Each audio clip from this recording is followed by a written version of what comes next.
Les députés à l'Assemblée nationale se sont réunis ce jeudi 7 octobre 2021 pour la 6e séance plénière de la 2e session ordinaire de l'année.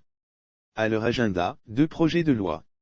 Si le premier porte sur l'organisation et le fonctionnement de la Cour des comptes et des cours régionales des comptes, le deuxième est relatif au statut des magistrats de la Cour des comptes et des cours régionales des comptes.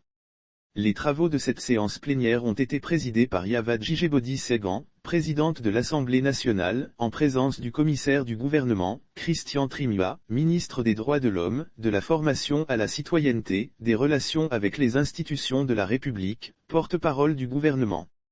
À l'issue de l'examen, c'est à l'unanimité que la représentation nationale a adopté les 2 projets de loi qui vont renforcer le contrôle de la gestion des finances publiques au Togo, répondre aux enjeux et impératifs de décentralisation. En effet, l'organisation et le fonctionnement de la Cour des comptes au Togo sont fixés par la loi organique de 1998. 20 ans après, la loi est reprise en tenant des exigences de l'Union économique et monétaire de l'Ouest africain, des innovations introduites dans le titre 7 de la Constitution du 14 novembre 1992 par la loi du 15 mai 2019 et surtout des insuffisances constatées dans son application.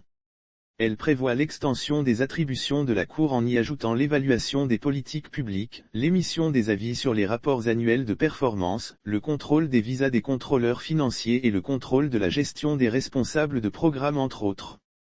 Pour respecter les normes de l'Union économique et monétaire de l'Ouest africain et de l'INTOSE, l'énonciation et l'affirmation de l'indépendance de la Cour et son autonomie financière et de gestion ont été prévus. Bien d'autres aspects ont été introduits, notamment la compétence juridictionnelle de la Cour et des cours régionales des comptes en matière de discipline budgétaire et financière et un système de mandat renouvelable dans la limite de l'âge de 65 ans pour les magistrats de la Cour des comptes et des cours régionales des comptes.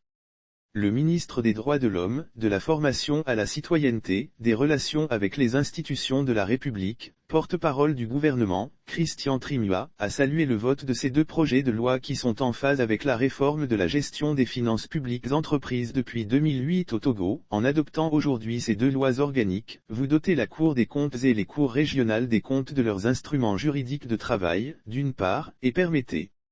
à notre pays de se conformer au nouveau cadre harmonisé des finances publiques dans l'espace Union économique et monétaire de l'Ouest africain, ainsi qu'aux normes exigées pour toutes les institutions supérieures de contrôle des finances publiques au mondial, d'autre part.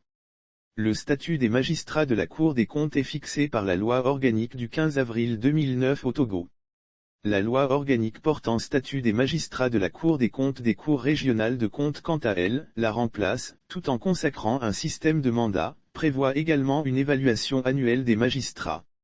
Pour la présidente de l'Assemblée nationale, cette démarche rénovatrice permet de promouvoir davantage la bonne gouvernance économique et financière au Togo. La tâche qui nous a rassemblés aujourd'hui est ambitieuse, consolider le socle du système de gouvernance de notre pays en un tout cohérent.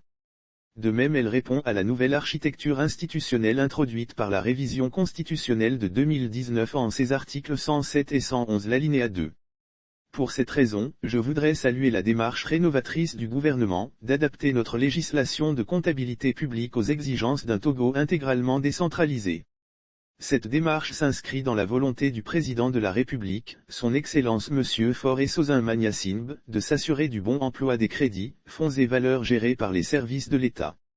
De nos travaux, doit se lire notre conviction de renforcer la confiance que nous portons envers ceux qui sont chargés de la gestion des deniers publics et la responsabilité qui est la nôtre de les encourager à accomplir leur mission avec probité et loyauté.